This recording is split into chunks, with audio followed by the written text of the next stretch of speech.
We're snorting cap rates and shooting up cash flow here at Deal Junkie.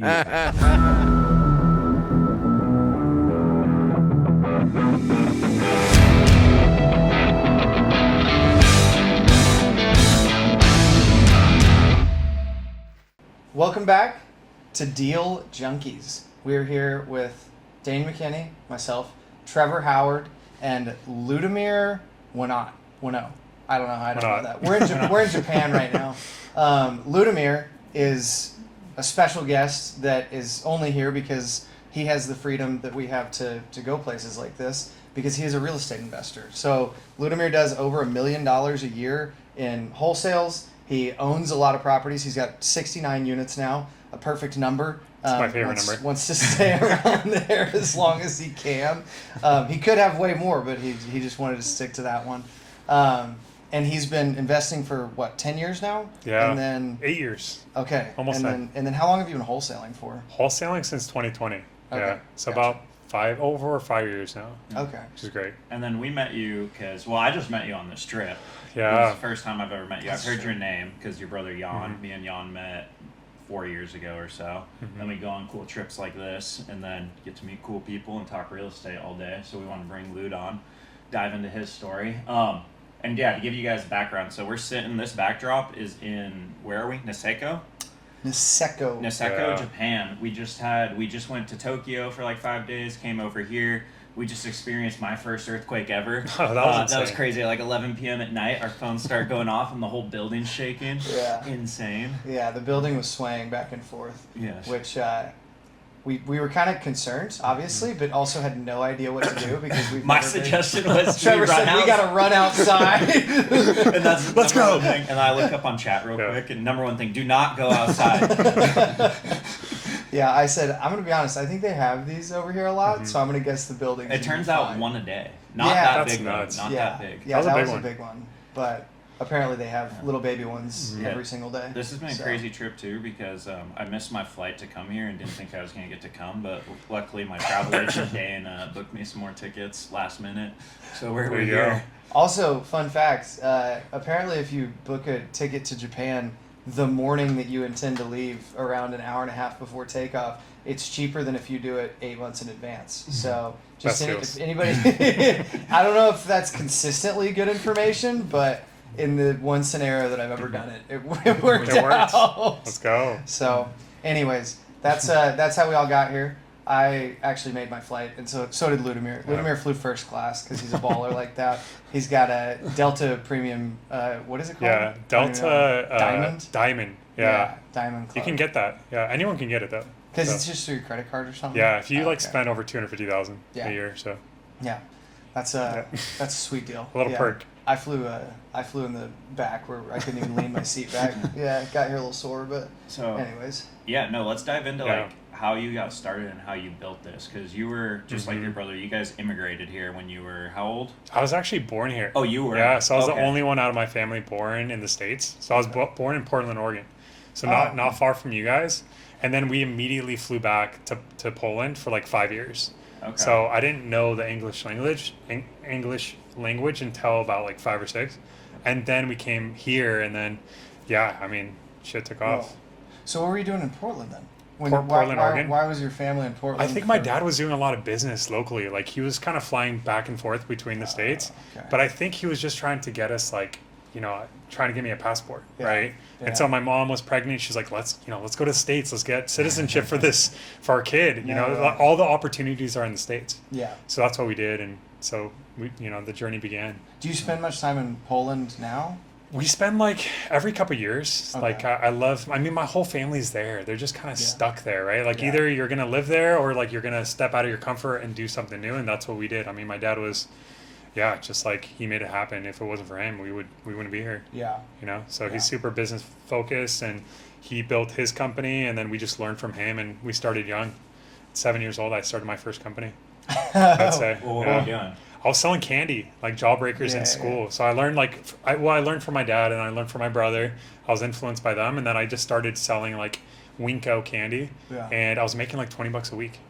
So that was like the first hustle that I had, and I had like hundreds of dollars saved up from that. That's so funny. So So you're doing business from a young age, and then what was your first business where you actually like started making like real money? Real money? Yeah. I'd say I was 15. Like I didn't have my license, and my brothers didn't either. Like John didn't actually have his license, my older brother.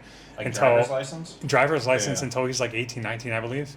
But like I was like, man, I really want to drive. Like I want to have that freedom, that luxury. So 15 and a half, right? I went in with my own money. Like my mom was dead broke. She didn't have any money. And so like I, saved this money through flipping actually cars, which is crazy because I didn't even have a license. Yeah, so like I bought my first car like without a driver license. Buy a car and move it back then? I used my mom's information, registration. Yeah, in Portland, I bought my first car for like $3,000, and then I end up flipping it in the next week for $4,500. I've never seen that kind of money before. Yeah. So that's so funny. Yeah. So you say your mom didn't have any money. Were your parents not together at the time? Yeah. Or? So my parents split when I was 7. Oh, okay. And so it was a struggle. Like my mom barely spoke any English. Like she was raising 3 boys. She was making $9 an hour. So like for the first 5-10 years, I mean we were poverty. So we were living like just below $30,000 a year, and it was a struggle even to just get our basic necessities met. And so like I hated that because I got made fun of at school, and like it just kind of like put a fire under my ass early on to be like, no, I want nicer shoes. I don't want to get made fun of for wearing Fadidas. Yeah. It was really painful. You were telling us you showed up to like your first day in like German clogs and. No. Who was it? Oh, I have no idea. Yeah. I thought that was you or your brother who told me he showed up in like clogs. Really? In a German outfit. Oh. That might have been someone else. It might have been my brother. Yeah. Like, That's so funny. So you think that's what kind of propels how you think about money today, even? 100%. Yeah. Like you need to experience like some kind of like that depth of darkness like in my life, and just getting made fun of all the time and like bullied in school. Because like I hated that feeling. So like I was like, how can I just propel myself forward? And so like wearing fake Nikes or Adidas for many years, I'm like, I want more for myself. Like there's got to be more, and just you start asking questions and you start figuring out like answers to some of these deeper questions in life about how to make money. Yeah, how to just do better in life. Yeah. Start finding those people. So you started flipping cars when you were like 15, 16. When did you? Yeah. Well, okay. So what did you do after that? Did you go to college? I don't know if you went to university. Yeah, I went to University of Washington, and the only reason like I went to school is literally my mom every single day. She would come home, like she worked like 15 hours a day. It was insane. From like 5 in the morning until like 8 at night. She was also doing piano teaching, but like just seeing her grinding, I was like, I don't want that life for myself. Mm-hmm. Wait, what was the question? Sure. Just like what you did after you flipped cars, got into college. Right. What you did after college. Yeah, so I flipped cars for like 3 years, made like $50,000, and I always wanted to send my mom to Europe, so I was able to do that. I was like, I made my first win. Like this is like my first goal. This is achievable. Yeah. And so like from that experience, like learning that you kind of just got to set like small goals in life, because if you could do that, and it's like the atomic habits, right? Like you just start kind of building on top of each other those habits. And so like flipping cars, I actually at the same time I was doing flooring. I learned from my dad. So I was building a flooring company in construction. So I did that at the same time for about 3-4 years, made another like $50,000, $60,000. And then after that I just said like, this is just breaking my body. I can't do this anymore. And so that's when I made a decision to like start learning about real estate investing. And that was during college? So that was during college. Yeah, I started learning. I'm like, okay, I start reading Robert Kiyosaki and all these other books. So I'm like, Think and Grow Rich is like one of my favorites. Rich Dad Poor Dad. And I'm like, holy shit, you can actually make a lot of money with this. But I also, before that, I'm like, okay, what is the number one way to build wealth in America? Like, where's the wealthiest people going? And everything I learned online on Google was like real estate investing. So I'm like, pursue real estate investing. That's what I'm going to do. So how old were you when you first did something in real estate outside of flooring? Yeah, my first year I was 24, 25. And that was back in 2017. Okay. So me and my older brother, we found a property on Craigslist. Is your older brother Jan? Jan. Okay. I call him John, by the way. Yeah. But Jan. So him and I found our first property for like $138K on Craigslist. And even at that point, I thought that was a terrible deal. I'm like, dude, I don't think we should buy this. Like, this is in the hood. We showed up there. I remember showing up to the house. There's like, gangsters outside our house. They're dealing drugs across the street. I'm like, this is not a good neighborhood. Like, why are we doing this? Yeah. And super hesitant on my first deal. And that's what I realized, like, now I'm like looking back at it, that was one of the best investments we've made. That's so funny. So what'd you do? You bought it and flipped it? Or? No, we actually kept it. So like wow. we got an FHA loan on it. And for a lot of you guys like that are just starting out, I mean, there's a loan out there, 203K, right? And so that allows you to buy the property and the construction combined and, 3.5% down. Yeah, and you guys had that from flipping cars. Yeah, and for doing $8,000, like we Yeah. got this beautiful property, which we then put 35 into it. And now it's worth, $200,000+. Yeah. So just from that experience of flipping cars, the flooring, now we're in houses, right? Yeah. Investing. So And then you had some cash flow from it and started to see the picture. exactly. And now my brother's like, oh, let's scale this. And so we immediately bought a fourplex right after Oh, that. so you did a lot of Jan's deals early on with him. Yeah, 'Cause I did his first deals with him. Okay, because he Him told and I. the story is like first year when he was working on Boeing, he had 50 grand and then he bought like 10 units or whatever within that first year or so. Okay. Yeah, he did buy a couple other properties outside Yeah. of what we were doing, but we were doing them together Okay. for the first And 3. were you working a day job at that time? I was still, or- so I actually then at that point I'm like, man, the flooring thing's not working. Like I just started getting into this real estate thing. Like let me go try my, oh, by the way, I actually was able to find my boss through a flooring job. And she was working at Amazon at the time. So I'm like, let me go work at Amazon. And so I start working for her underneath her. And, I was making like 125 grand my first year. Okay. So I did corporate for a year and a half before I Yeah. quit. So you had good active income, and then you were thinking Yes. of investing and building passive income. I from needed there. that because that's what my mentor at the time, Augustus, told me. He's like, Augie? Augie told me. Yeah. He's like, in order for you to scale in real estate, like you need active income. And so you stay at your corporate job for, 2+ years, you're going to be able to continue buying real estate. So that's what I did. Augie's a legend. Yeah, we met Augie. Did you meet Augie? he's Yeah, killing at it. the Yeah. we went and spoke at Wari. with Oh, that's right. nice. Yeah, and Augie was Yeah. one of the other speakers there. He's incredible He's guy. so smart. Yeah. Yeah. I love that guy. So anyways, so you bought 3 deals your first year getting into it, or So I a bought house, a fourplex? house of 4plex, and then we bought a flip like maybe 6 months after I believe. So that was total of like 5 units Wow. in the first year. Wow. That's Yeah, awesome. So it was do you a lot. hold any of those still? The 4plex I have, which was crazy, we only paid $350 for it. It's worth like $1 million now, Wow. and that was only about 7-8 years ago. Wow. And then we still have that single family, and that is also worth a ton of money because now we could build like 20 units on it. Oh, Yeah. wow. So they just increased the zoning in that area. So then I started learning about zoning as well. But so now it's extremely valuable. Okay. So when did you make the pivot and quit the Amazon job? When I was doing too much, and that's one of the things I recommend no one do. Like don't spread yourself thin. I was doing the Amazon. We started doing the flip, and then I was still running my flooring company. So about a year and a half in, I'm doing like, I'm waking up at 6, I'm leaving work at like 9, like it was burning me out. Yeah. And so I Yeah. quit Amazon about a year and a half in.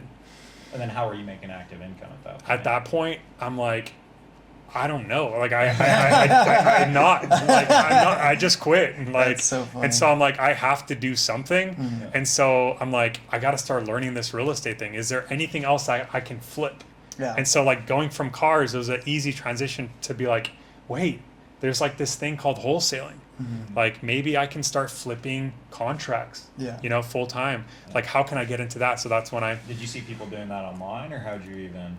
how did I start? Yeah. I saw a few people doing it online, and I was just really fascinated by it, because I'm like, how can you not be in the deal but like sell the contract to someone else before it closes? Like it just like made me super curious about the process. I'm like, okay, so it doesn't sound very risky, and like I need to make money now. It sounds like I can do these pretty quickly, because like at that time I knew you can probably flip one of these within 45 days. Yeah. So I'm like, yeah, let me do one. So I just literally started calling like all the landowners in Tacoma, Oh, which just is like bare land? just bare land. I'm like, Okay. because I had this vision. Like I was like, I want to build for UW. I don't know why, but I was like, I want to build affordable housing for UW students. I was like, so then I know this is crazy, but like sometimes you got to fake it till you make it. Yeah. Honestly, especially if you're just starting out.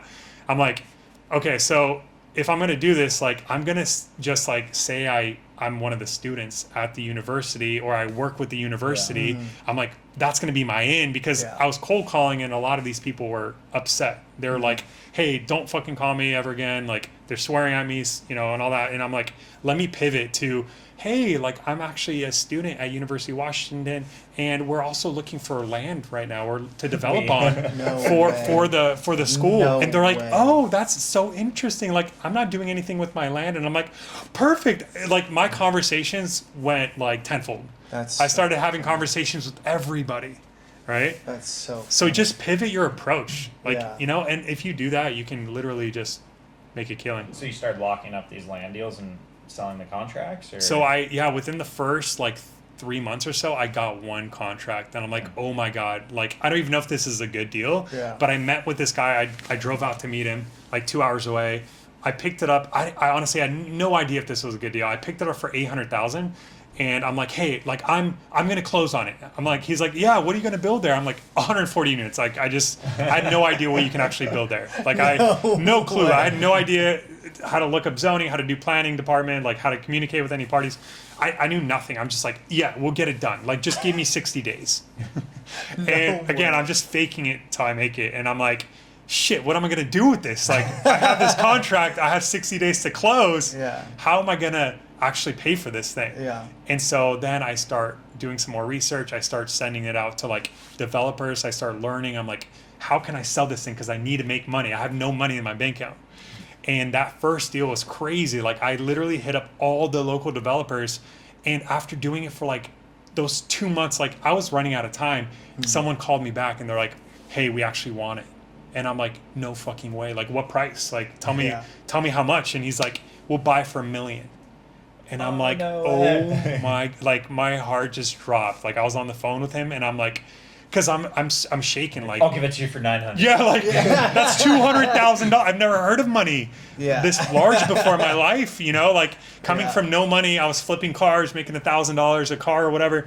And now all of a sudden this man wants to give me $200,000. That's crazy. So this is every wholesaler's dream, and why people get into wholesaling, because they're like, I can just make $200,000 on every deal. But you don't. No. Most people actually don't wholesale anything. Absolutely, and that's the problem. Yeah, and how'd you keep going for 3 months then? Because like most people stop making all the cold calls. Well, that's the thing too. Like, with that deal, that was the hardest deal, by the way, I've ever done. Because like he wouldn't close. He's like, no, I need to extend the feasibility. I gotta go make sure I gotta make sure I can build on this. And he was like super Russian, so he'd be like, no, I would never buy this for this price. And I'm like, dude, I need to make this money. Like, we need to close in a week. And so like I was able to convince the seller to like extend it somehow, like an extra 4 months. Yeah, because the land, like, as we buy land and build apartments, like, you can't, like, you don't know all the things, and you have to hear responses from the city, and it takes months to actually like, buy a bare piece of land that's not entitled to make sure you can get the permits. It was exactly, and it took like. And it was the most stressful 4 months after that, because so it took 3 months you put it under, and then 4 months to close. Yeah, it was like a 7-month deal, and people would just talk about, right? Oh, I made $200,000. You know, come join wholesale, come join my program. It's like no. Like, this is by far the hardest thing I've ever done, because I had to help him through that feasibility. I had to like, you know, like, he wanted to back out like 5 times. I had to like convince this person I didn't know how this was an incredible deal. By the way, it's not even developed now. Like, he's still sitting on it. He's still sitting on the lot. Like, it's been like 7 years. We should call him. We would build on it. That's crazy. Like, it's literally just sitting vacant. And I'm like, this guy like owes a lot of money on it. How many units can you put on it? I think like around 100, right? Oh, wow. It could be a really good lot. You should call him back, because we would do that with you too. It's a stunning Where's property. Tacoma? It's Tacoma, like downtown Tacoma area. Near downtown. So like that area is growing. But anyway, that was my first deal, the hardest deal. And I had to pay my broker, because like at that time also, like, I joined a firm. I got my license. Gotcha. But I had to pay him like $35,000. So did you in that 7-month period, were you doing other deals then to make money? Because 7 months, no money. I was just focused on that one. Like, I really wasn't focused on anything else. I needed this deal to close. That was all or nothing. That was all or nothing. That's so I had funny. barely any money.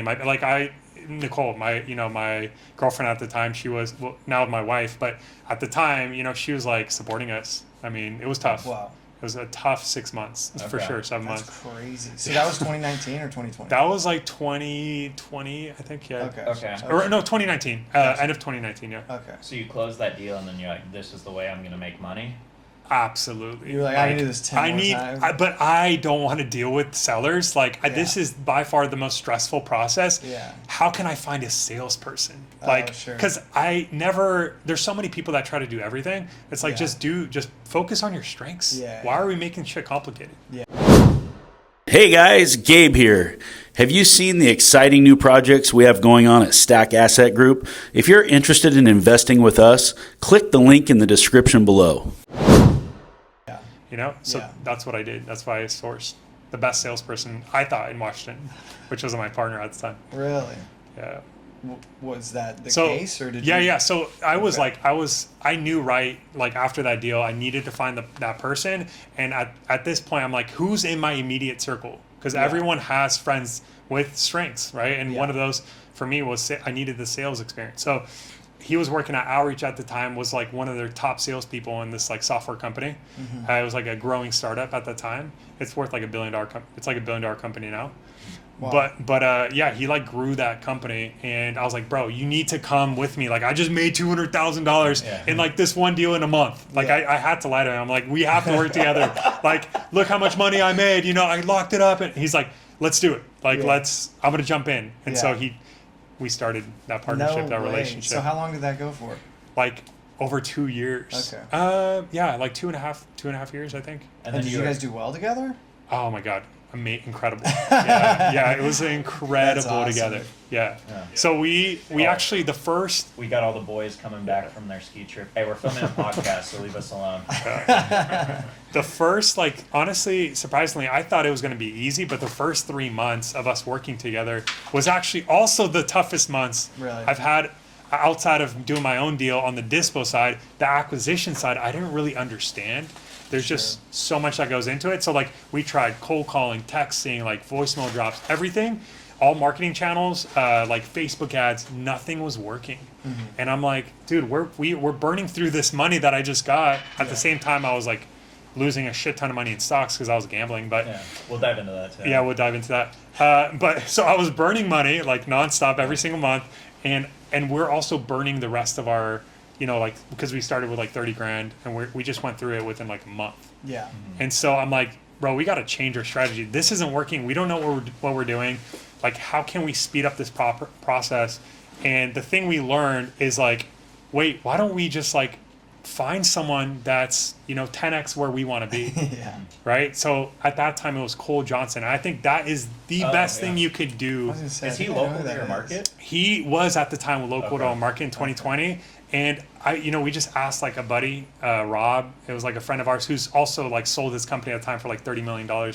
We went to the richest person we knew at the time. We're like, yo, do you know anyone in this game that can help us grow this thing? Because we're about to burn through the rest of our money. Yeah. And he's like, dude, you guys need to see Cole today.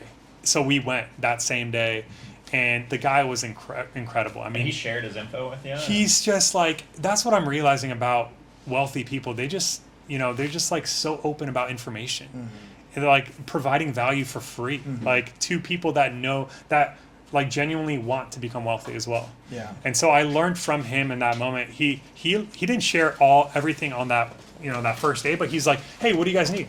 I was like, well, we're struggling with marketing. He's like, all right, let me show you how I market. I'm like, what do you mean you're going to show us? We haven't paid you any money. Yeah. Well, he's like, what else do you guys need? Do you guys need data? I have all the data in Washington. I'm like, yeah, man, we have no good data. So we literally, in that first meeting, he provided so much, an immense amount of value for us. Mm-hmm. I'm like, I want to work with this guy.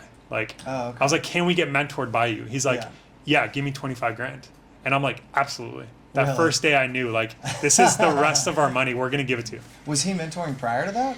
I don't think so. You just made up a deal? Yeah, I was like, and I knew, because I was like, how much, look, man, how much you making? Because there's so many people that say they want to mentor and coach, and there's so many wannabe coaches. Mm-hmm. He's like, this year I'm going to clear over 2 million, mm-hmm. 2-3 million. I was like, and he's so humble about it. And I'm like, yeah, man, we're ready to go. Here's our money. Yeah. So what'd you learn from him that you implemented right away then to actually get these deals?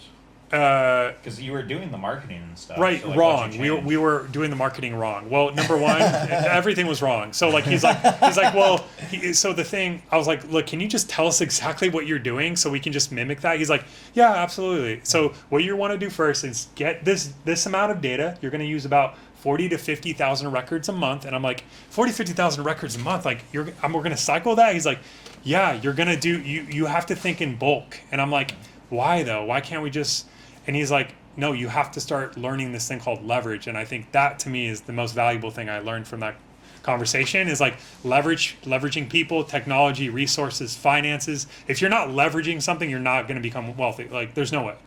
And so in that meeting, he's like, well, you have to get the right data provider. So we're going to set you up on that. We're going to set you up on my cold calling team because your cold calling team sucks ass. Like they don't know what they're doing. We need to improve the top of the funnel. And so he's like, we're going to 10x the amount of volume you guys are doing. So he's like, the first month you're going to do 50,000. The next month you're probably going to do like 100,000. And I'm like, holy shit, How we're much going does that cost? a lot. It was like, I don't remember. I think it was like, for the first month, like 10K, you know, like 10K we were spending.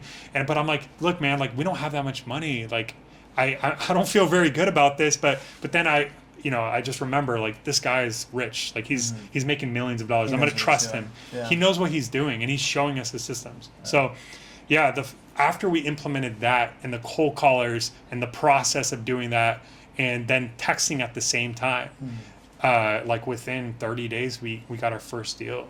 And I'm like, holy shit. How much did you do on that deal then? Like we did like 40 grand on the first deal. And I'm like, I was ecstatic. I was like, we have the systems dialed down. Yeah. Like we have the processes, we have the team. Why don't we just increase this like 3-4-fold, you know?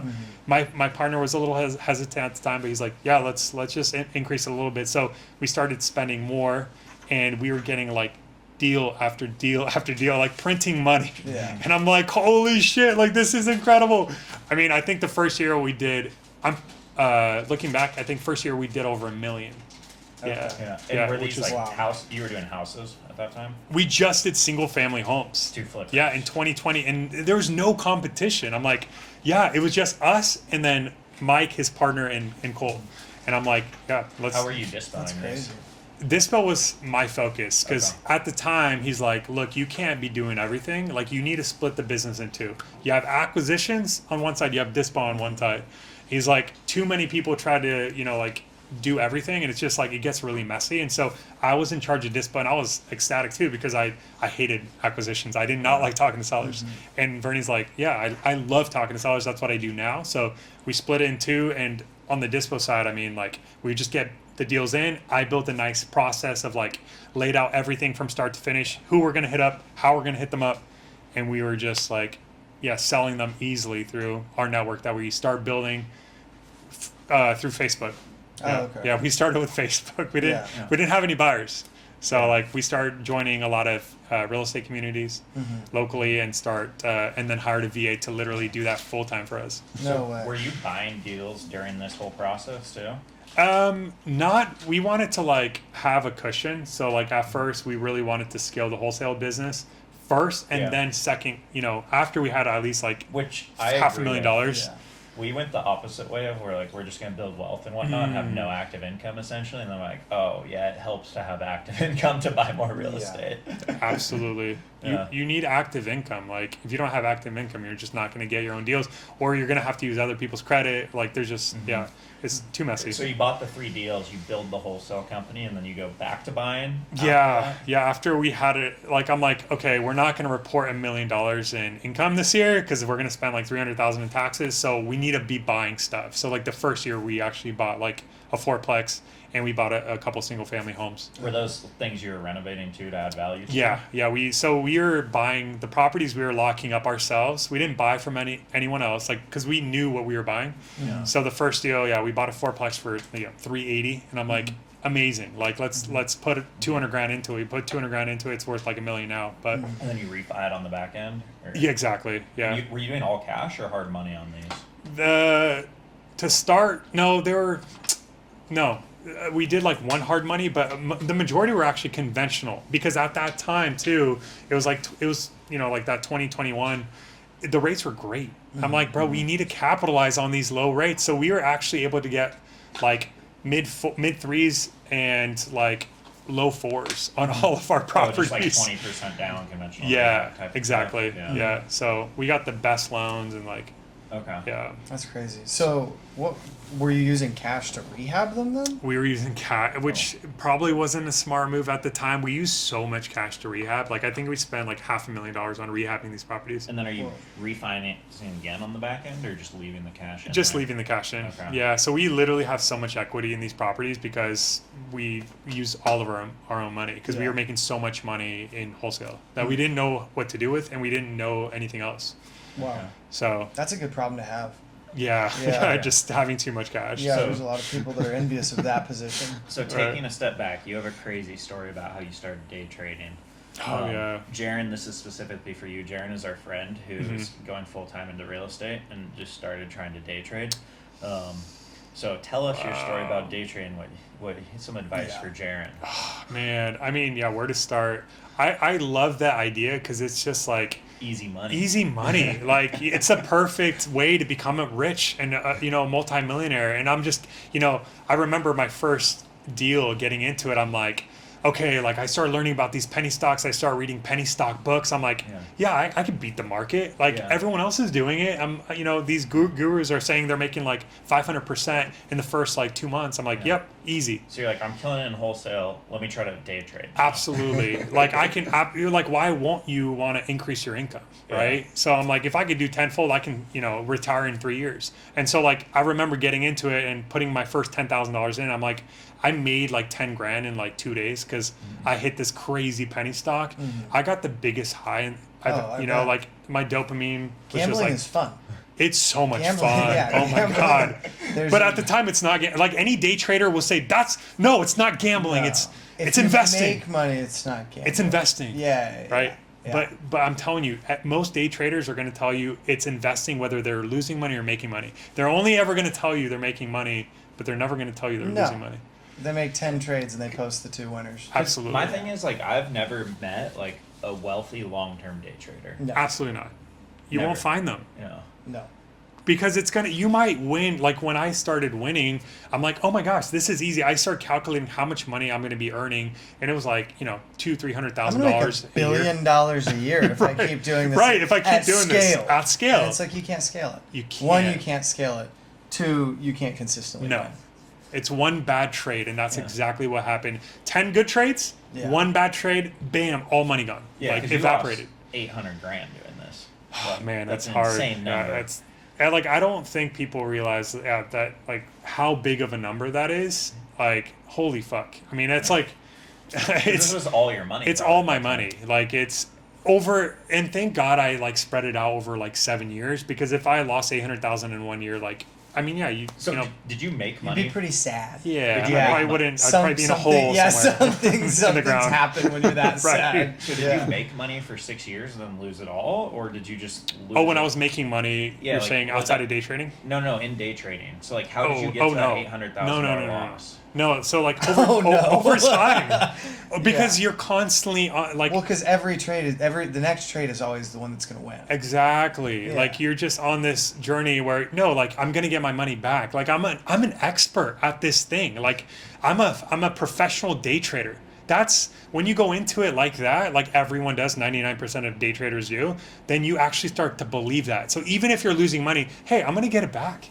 Like I'm gonna That's get it all back. crazy. And so you not only stop like at zero, you start putting more money in. Yeah. Right, and that's exactly what I was doing. I started with 10K, but then I lost it after making 20. Yeah. And then I'm like, nah, I'm gonna get it back. Let's put in 50, because then I can leverage more. Right. So let's start putting in more, and then I would put in 100,000 at a time, and then I'm like, and then 150,000, and I'm like. And my accountant's like, hey, like, man, you should probably stop. Like, don't do this. And I'm like, Yeah. dude, what? Like, I'm going to get all my money back. I'm good at this. But he didn't tell me how much I was losing. He just said, you need to stop. Yeah. And then after 7 years, I asked him, I was like, can you just tell me like how much money I lost? And he's like, bro, you lost $800,000. And you were making enough from the wholesale to cover this up. So you didn't Yes, notice everything was much. covered up. Like no one knew about it. My family didn't know about And you it. were like occasionally winning too. Yes, so and there that's were what times keeps where you. You're like, Yes, you like weren't to keep you tracking in. the net. No, because you just never had tracked the money net. at all times. You're And so always you're a like, winner. well, whatever I'm doing is working between all of my things. Exactly. And so you're like, that's It's no crazy. different than going to the casino, right? Yeah. And so like it's just like I'm going there because I'm gonna win today, like because Yeah. I'm a winner. But Yeah. you don't count up the $800,000 you lost before you got to the casino. That's crazy. No one counts that up Yeah, because yeah. no one's doing the finances. How many hours do you think you have into day trading? Like real. Man, real hours? Yeah. A lot. Like studied. Studied, like all the charts, like candle charts and all Yeah. that. Thousands. I don't know, thousands of hours Whoa. into. And Ludomir's So- a very smart person, by the way. Just so we're all on the same page here. Like, this is somebody who's done extremely well in the businesses that he's been in, and a very smart person. Thank you. Spent thousands of hours on a thing that at the end of the day is still like, it's not. Okay, so here's Please don't do it. my understanding of it, not my understanding of it, from the limited amount that I know about it, is that there are individuals who can be successful in the short term and in small numbers, Absolutely. but the vast majority and the people who make real money aren't actually people making real money. No. It's algorithms that are like it's quant funds that are trading with Absolutely. algorithms. Like, and you're not smarter than an algorithm. No way. You're never smarter than the No. computer. Just like, and they're just getting better because now you have AI that's integrated into these algorithms. You have no So, shot. No, I don't see it. But anyways, What would you tell our friend Jaron about day trading? Just give me your money. Like, I will do it for you, or I could day trade for you better than you can day trade for yourself. Yeah. Because you'll see it. You've seen it in my past results. I'll tell you how much money I made, because I'm just gonna count my wins. But if I actually count all my losses, I lost 800,000. My thought on it too is even if you're playing with a small amount of money, like you're just wasting time. You're also. wasting Yeah. so much time, and time is finite. It's so valuable, right? If I just use those thousands of hours to real estate, there's no like. you'd have so much I more would. money. I wouldn't. We wouldn't be here. Like I would. You I'd be on a wouldn't even beach friends somewhere. with us, dude. I'd be worth over 10 mil for sure. That's crazy. Yeah. If I just contribute all of my knowledge, effort into wholesaling the last few years, Yeah. for sure, like selling the company 10 million plus well, easily. at least 800,000 more. At least 1,000 more. The very least. Don't ever short, by the way, too. Please don't short. Like, oh my God, I was that's a shorting dangerous Tesla and all that thing, shit. dude. Like, no, short. on margin too. Like, never buy on margin. Like, high margins, That's a good way to fluctuations are lose. insane. So, That's crazy. So Yeah. you're doing this. Please don't do it. You lose all the money. You're growing the wholesale company still. Right. When do you? And you bought your first 3 deals, and then you took a break, bought like 3 more. Right. How did you get to 69 units then after? yeah.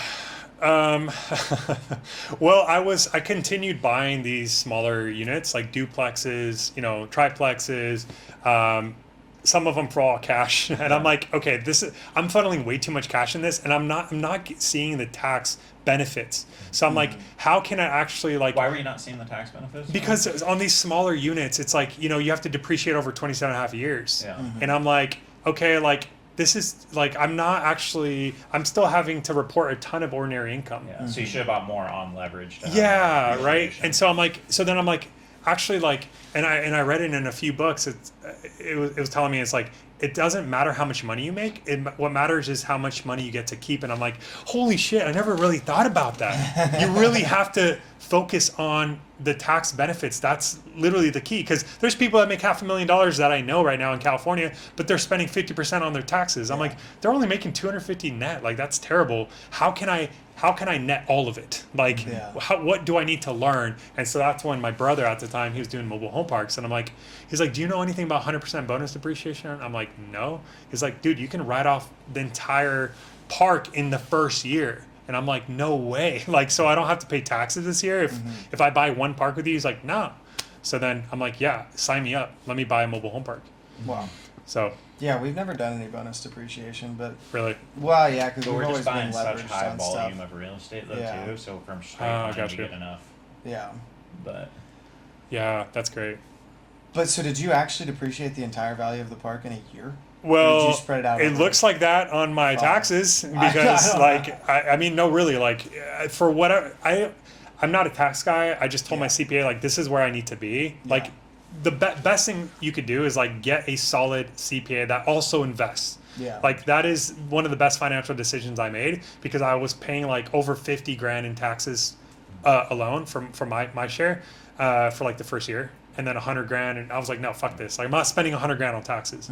I was like, so I found that person, Mark Canton at the time in Washington. And he's like, oh yeah, just like buy this park and do this thing. And oh yeah, your taxes this year are like 15 grand. And I'm like, wow. Like but I would have been paying over 100 grand. He's like, yeah, like, you know, and pay me 5 grand for it. I'm Is like, he still your CPA? no, not anymore. But for the first like 4 years, he was an Okay. amazing guy, and he saved me hundreds of thousands of dollars that I can then redeploy into more real estate. It's like the best thing in the world, That's So- magic. right? Learn your taxes, learn tax strategy. With the wholesale company, so your partner eventually split off and he did that. He built the software at that other company. And then you just kept running it on your own at that point? So actually, my partner split off not too long ago, like about I think a year and a half ago. Okay. He started. He just took like a 6-month break. He doesn't have to work anymore. Like Yeah. he really set himself up. He started a little investing earlier than me, so like he's got a ton of cash flow right now. But he started buying in Georgia. He started buying just land in Georgia, and he found that niche, and so he just pursued that niche, and he's doing really Buying well. land. Just in Georgia. How land. does he have cash flow? Land. These lots are like 5 grand. But, Some like, of these what- lots are like 5-10 grand. And he what's he rents them doing? out? And or, he like flips them on the market. Like he buys them, flips them on the so he's market not, he doesn't have like passive, he's just actively making Well, has his own portfolio, Okay. and a lot of the stuff we own together, so we're making good passive Okay. income through that. But on the side, that's his main job right now for active income. Yeah. And yeah, he just like buys it for cash and then flips it for more, and he does volume. So.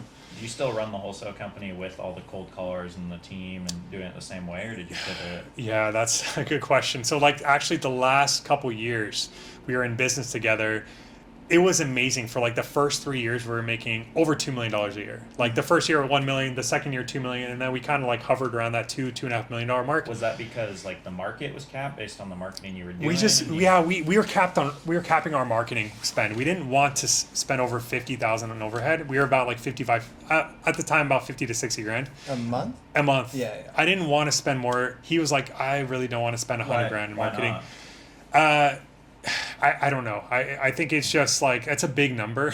Like, you know, sometimes we get fixated on this idea that like, oh, well, it's an expense. Like it's leaving my account. Like, let's keep that small. But it's like, no, man, this is an investment. Yeah. And if we can separate those things, like you can do actually really well. Cause in my mindset, I'm like, I'll spend $1 million this year if I can make 5 million. Right. Yeah. Like that is, there's just a lot of value there. But for some people, you know, they're like, no, like I don't want to, past So that. I don't want to increase my expenses. I want to decrease my would you expenses, have right? gone back and just spent more on marketing? 100%. I would have spent minimum, like, because some of the big players in the field, Jamil, Danji, like, were spending, you know, well, I talked to them. They were spending up to $1 million a month. Yeah. We got Eric A sitting month? over here, and we keep telling Eric to spend more on lead gen. So I hope you're listening, Eric. $1 million a month? I believe he was spending $1 million a month. I'm not 100. Like, don't But they're take my doing- word for it. Whoa. But Yeah. but they're doing the volume they're doing in Yeah. all the states because Sure. I wanted to grow like that at that time, and it was. I mean, the market was there. Like you That's can crazy. actually turn $1 million to $2.5 million in a month. Like you could with a big enough team. And I'm like, yeah, let's scale this thing. But no, it wasn't. So wasn't then, happening. what do you do now then? So before we separated, we actually burned through all of our money. Really? Yeah, the things that was a big learning lesson for me because like I had a really high ego. I'm like, no, let's just keep grinding it. Let's keep doing what we're doing. It's working. But like you have to know when to stop. Like you have to know when to pivot to a different marketing strategy or a different whatever it is. What stopped working with your marketing? What Market. stopped working is the market, right? The market shifted. A lot more fear in the marketplace. A lot sellers still thought their, $500,000 house was, worth $1 million. And I'm like, no, like, and we couldn't get that through their head because interest rates were so low at some point. They thought Redfin, Zillow, it said $1 million, so I want $1 million. Okay, so you couldn't find deals. We could not find deals, and we were spending 50, 60 grand a month, and we burned through $500,000 in a year. Well, It was very painful. Yeah, I was on top of, income as I was also, day trading still. Yeah. So I'm losing money there, and I'm losing all my money in my business. Everything is tanking, and I'm just like, what do I do? I'm stuck. yeah. Well, what did you do? Stopped when we finally burned through our final dollar. Wow. We had $0 in the bank account, and What- we're legit we had no more money. We're like, okay, we should All right, stop I guess now we're done. because we're not going to put our own our own yeah. personal money into it. Do you think you could have done So- something different to keep going? Because a lot of people stop when the market does tank, but it always seems like there's a way to keep going, and you do have to pivot and think of something new.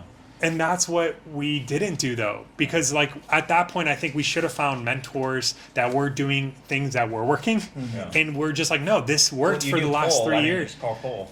He was still doing the same thing. Actually, he Okay. was building out his cold calling company, right? So Okay. he also pivoted because he saw a market change. Mm-hmm. So he's like, I'm going to grow this cold calling business, and now he's scaled that business, which is Okay. completely different. Mm-hmm. But at the time, I was like, well, Cole saying this is working, keep pushing, keep pressing. So I was cold calling, texting, Do you voice think you rep. could have done something different to keep doing deals then, or do you think just? I think so, and I think I just it's hard when you're doing something consistently for 3 years to change that thing that's Yeah. working.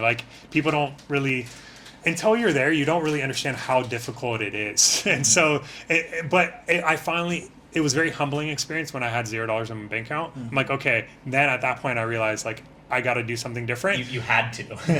but I knew though that looking back at it, I wish I got into pay-per-click early, Google, because I could have scaled that earlier, and it would have done very well. So that was the key, just changing. Changing the marketing, Wow. and marketing strategy. Because at the time, we start flooding the market with more wholesalers, and more wholesalers are calling the same list, same, and people are it's driving people crazy. So, and we were doing 10 million touch points a year in Washington State only. Right? So not Oregon, not any other market, Washington State. I'm hitting 10 million people a year. So do you think it would have been better to go to new market and keep doing the Maybe. same thing, I or just- change just marketing? Potentially. How many people live in Washington? A lot. Well, there's 4 million in Oregon. I assume there's 8 in Washington. Yeah, but the thing is You're touching people. but we're touching them so many yeah, times. you got and once a month. That's probably. yeah. So we're hitting them multiple times a month, and it's driving them crazy. We're calling kids. We're calling. Yeah, Your dad would legit. sell. Can we get your dad on the phone? No We way. went to that High extreme. schoolers were. Yeah, that's a lot of crazy. high schoolers are picking up the So phone. you go to zero, you Yeah. pivot to pay-per-click, and then that started working for you again, and you built it back up. Yeah, just recently we started the pay-per-click maybe a year ago, and started building it back up. But again, it's been a tough bumpy journey. It hasn't been what it was. We're still making over $1 million a year, in terms of revenue. Yeah. This year we're doing over $1 million, but it's been such a bumpy ride, Yeah. and primarily through pay-per-click. We just quit doing cold calling. So what's your team look no like outbound. now, then? We went from legit 15 to 20 people to me and my wife. I tell my wife this, and we have one VA. That's my team. It's so much better to be lean. Yeah. And still make a lot of money. Yeah. It's just us three, and we have partnerships. We do a lot of JV business, so Gotcha. it's sometimes better to be smaller because then you don't have much overhead, and overhead will burn you down. When the market's great, you're gonna do very well with the big team, but when it's not, it could take you to zero. Yeah. So are you trying to grow from here and keep scaling, or just keep it where you're at, or what are you trying to do? Honestly, it's been great. I think one of the things that people don't talk about enough is maintenance, just maintaining, maintain what you have that's working. What I've also realized is as you scale there's only so many leads in Washington State, by the way, with pay-per-click. You can't spend more money and generate more business. And I actually kind of like that because it's it just helps me realize that, okay, I'm not going to burn money. Yeah. I can spend 10 grand a month and still make, a 400% return on my money. Sure. And I'm okay with that while I'm still building out the JV business, which is bringing in us, over $500,000 a year. And is this leading to, because now you're trying to build this app, right? Yeah, And is this leading you to pivot to that? Exactly. So explain what this app is for people. Okay, so we're building this app called Simplify. We might change that name too soon, but basically what I've learned through the wholesaling journey is I mean, we have taken advantage of people in certain cases, and that karma just like is eating me inside. Explain that how you were explaining to me the other day, like the spread and yeah. So like, I mean, some of these deals, for example, like, you know, we're making $50,000, $100,000 a deal. On average, for many years we were averaging over $50,000 per contract, and we were doing 40 plus contracts a year. And so I'm like, well, how can we increase that, right? And I'm just like thinking about on the dispo side, because like they're doing what they can on acquisitions, right? Like talking the sellers down, all this stuff. But I'm like, is there any way that I can increase our spread? And so I'm like, 3 days before closing, and I don't recommend anyone to do this. Like this is not ethical. But like I was like 3 days before closing, let me try to talk the seller down another $5,000.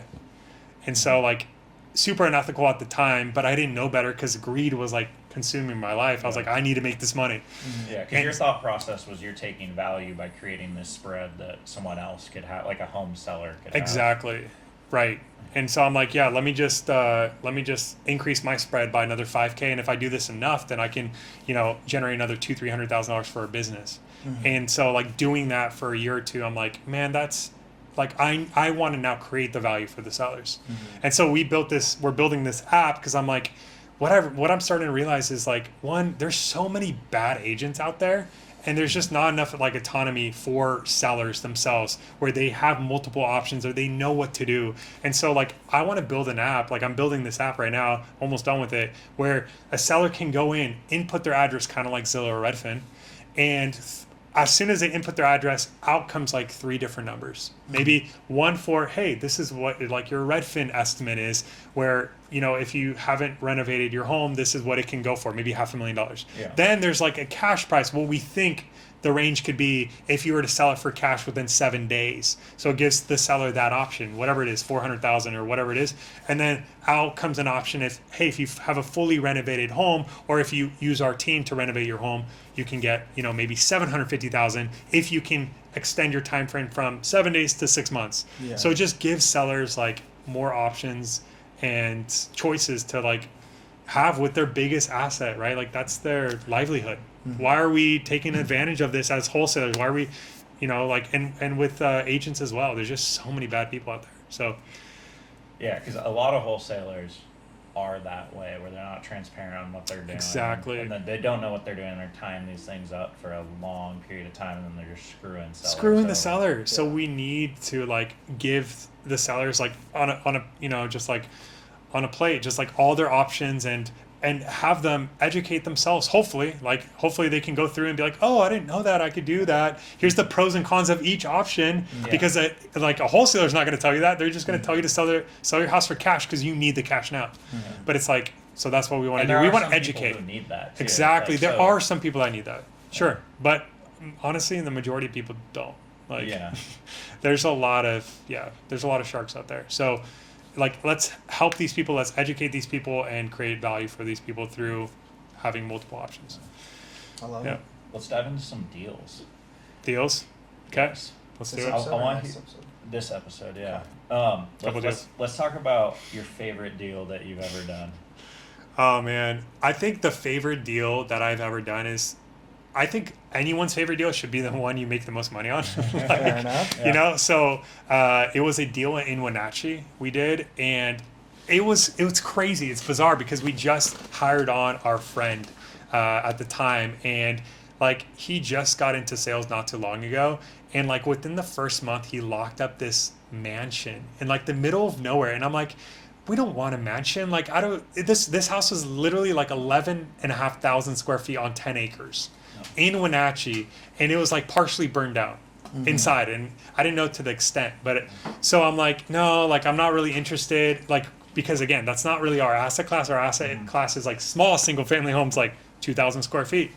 And so we found this deal. I'm like, I mean, it's a big ass house, and like maybe we go out there, like let's see what the seller wants. Like they want to sell, and they literally on the call, no joke, they go like, we got insurance money, like we're ready to sell it for like super cheap, like we want you guys to like make $1 million. And I'm like, what? Like why do you want us to make money? Yeah. Why don't you just like sell it on market? So we went out to Wenatchee from Seattle. It's like a 4-hour drive, like 3.5-hour drive. And we met the guy, like we walked the house, one of the most like majestic houses I've ever seen in my life. Like stunning, like I don't know how to explain it. It was just like overlooking this like winery and like these hills everywhere and like multi-million-dollar houses everywhere. And I'm like, this guy, I was like, how much do you want for this thing? And he's like, 800 grand. And I'm like, what? There's like, and I'm just like, can you repeat that? Because we walked the house, like it took like, I don't know, like maybe 20 minutes to walk it because there's so many rooms, like so many, there's so many floors, 3 floors. And he's like, yeah, I just want 800 grand. Like, I just want to get rid of it. Like my wife is sick of this house. I want to get rid of it this month. And I'm like, yeah, like done. Like, that's fine. We shook hands. We $75 a square foot. Yeah. I'm like, where am I going to find a mansion in Washington for 800 grand? And we shook hands and then we left. And, no joke, like, I think I sold myself short, but like within like 2 days, I just marketed it and I got offers for like 1.4. Like, and I'm like, yeah, let's take that shit. I'm like, $600,000 on a single assignment fee. And it just blew my mind. But then the amount of people we got, and I'm just like, are we leaving money on the table? Because more people were coming, and we only sent it out to like maybe 10 people at the time in that area. So yeah, we made $600,000 on a single assignment deal. That's crazy. And for wholesalers like listening, like that's not common. I mean, on a single family home, maybe apartments, maybe like big multifamily, but single family homes, you don't make 600 grand. That's crazy. What's your worst deal of all time? I mean, the worst deal was probably losing $100,000. Yeah. But outside of like the market, I'd say like a very recent JV deal, and it's not like we lost any money, but like for me, like I think one of the biggest things in life is reputation, and you should never hurt or harm your reputation because you don't know who's watching and who's talking, and not enough people care about that in this space of wholesaling. There's so many people that burn bridges left and right, and no one wants to do business with them. And so I went in to this JV deal, and for those of you guys that don't know what a JV deal is, it's just like like in wholesale, it's like I talk to other wholesalers in my market. They already have the contract signed with the seller, and I help them find a buyer. And so this guy came to me. He's like, hey, I'm ready to go. I have this deal. Can you help me assign it? And I'm like, yeah, absolutely, no problem. So I sent it out to like 10,000 buyers that I have now, and I placed it within like 2 days. I found a buyer. I'm like, dude, we're gonna make like $30,000, like no problem. And what I didn't know is like he was like partnering with one of the worst wholesalers in our market with like one of the worst reputations. And also I didn't know was that he also had another contract signed with another buyer. And super sketchy. And they already deposited the earnest money. And I'm like, are you out of your fucking mind? Like my buyer already deposited earnest money. This other buyer. Did they open 2 separate escrows though? No, the escrow didn't catch it. Oh, wow. So it was escrow's fault too. They should have caught it, right? Yeah. But I'm taking responsibility because, like, my brother's huge, heavy in worry, so he's got 20,000 whatever followers. I'm like, these people all know me, and now it's being posted online on his channels. Like, hey, this motherfucker, all this stuff's like just bashing this wholesaler that I'm working with, and so I got involved because I'm like, hey, like I made myself involved because I don't want people to know what's going on. Like I don't want them to find out other ways. So I'm like, hey, this is the story. I outlined what had happened at the time. And I mean, people are really upset, but it's like, I didn't know. Yeah. And so I think the best thing you could do if you're doing any JVs is like, you absolutely need to have contracts in place for everything. And you need to make sure that all parties involved, like, who's involved in the transaction. You even talk to escrow, like make sure that like there's no other buyers, there's no other like crazy liens going on. So like, did they take your buyer's earnest money and keep it, or like? No, he was trying to like keep my buyer's earnest money, and I'm like this other buyer's earnest money, and I was like, no, like you need to give him back his earnest money. We need to stop this like completely. So like we shut it down, and then like my buyer actually, which was crazy, like the agent, because I was working with an agent that brought the buyer. The agent actually reached out to the seller directly, and he's like, hey, we still want the deal. After everyone kind of separated. And so then I got a fee, but I was not expecting a fee because I'm like, I was out of the deal. I was like, I want nothing to do with this because I don't want it to ruin my reputation. Because again, as soon as that happens, like now you lose millions of dollars, not $10,000 that I would have made. Yeah. So yeah, absolutely never ruin your reputation in this business. Like everyone is watching. So yeah. Learning lessons: make as much money as possible. Don't day trade and buy real estate. Yeah, learn to leverage and learn taxes as well. Yeah. Yeah. Or find somebody who you trust a lot, who knows taxes really well. Exactly. Yes. Yeah. Absolutely. Yeah, you don't have to learn everything. Yeah. But all right. Yeah, we're going to a what? An asana? An onsen. Onsen. Yeah. Yeah. That's You gonna be went fun. yesterday. I went yesterday. Lud went yesterday. I didn't know those. Awesome. Yeah. I don't know what it is. What is it? It's amazing. I mean, like I showed up there and I'm like, whoa, this is great. Like it's stunning. There's like saunas and cold plunges and all this stuff. But I got there and I have like my shorts on. And I'm walking in. Everyone's looking at me. Everyone's naked, and I'm like, why is everyone naked? Like, you were looking at everybody weird. And everyone's looking at me, and I'm like, and then I stepped out. I'm like, oh my god, this is like you have to be naked. Once he told Dane we're going to a place where you get naked, Dane was immediately like, I want to go. That's funny. So we're going. Yeah, it's exactly it's gonna be how great. it played out. But it's so fun. Like you guys are gonna have a blast. Sweet, man. Well, we appreciate you coming on and bringing us to Japan. Yes. Yeah. Thank you guys for It was being a here. great episode. It's fun to talk to people who are killers in a different way than we are in real estate. And we're going to come back and do a mastermind episode with everyone we got here. So that'll be a cool one to do next. Mm-hmm. But sign us off, Dane. All right, that's our sweet. ask. Hey, Deal Junkies, thanks for listening. We'll see you next time. All that we ask is that you share this with one friend. I'm going to keep asking that every time. Because if everybody Someone will does eventually that, do it. Somebody's going to do it at some point. I don't know if any of you guys have yet, but just share it with one friend who you think this would give some value to. Anyways, we'll see you next time. Thanks for listening.